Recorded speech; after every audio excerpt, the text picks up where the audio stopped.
Good day, esteemed viewers, and welcome to the reflection for Tuesday of the third week of Lent. One of the most difficult teachings of the Christian life is forgiveness. It is easy to talk about forgiveness, but it is very often hard to practice it, especially when we feel deeply hurt or betrayed.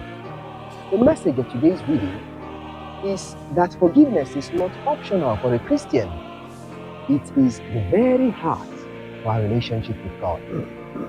In the Gospel, Peter approaches Jesus with a question that many of us might ask.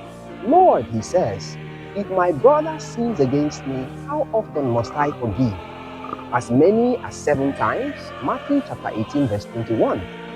In Peter's mind, forgiving someone 7 times already seemed generous.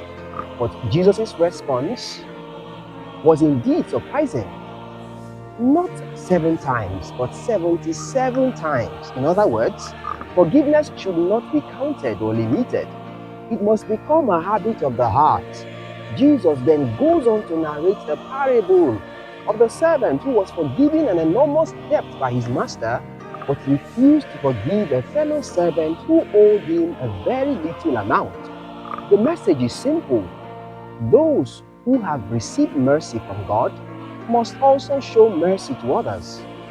When we reflect honestly on our lives, we realize how much God has forgiven us.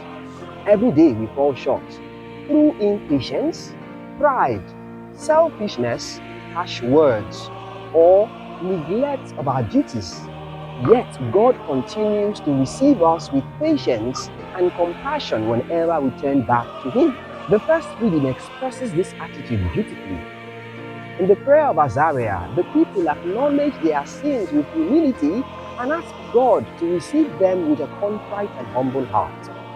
This humility opens the door of God's mercy. However, the mercy we receive from God cannot stop with us. It must flow outward. A heart that truly experiences God's forgiveness becomes more capable of forgiving others.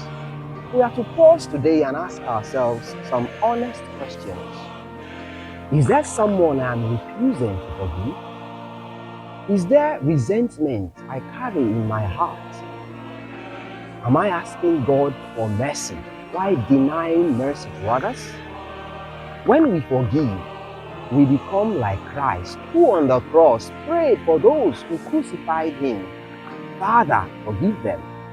In doing so, we experience the freedom and peace that only mercy can bring. God bless you.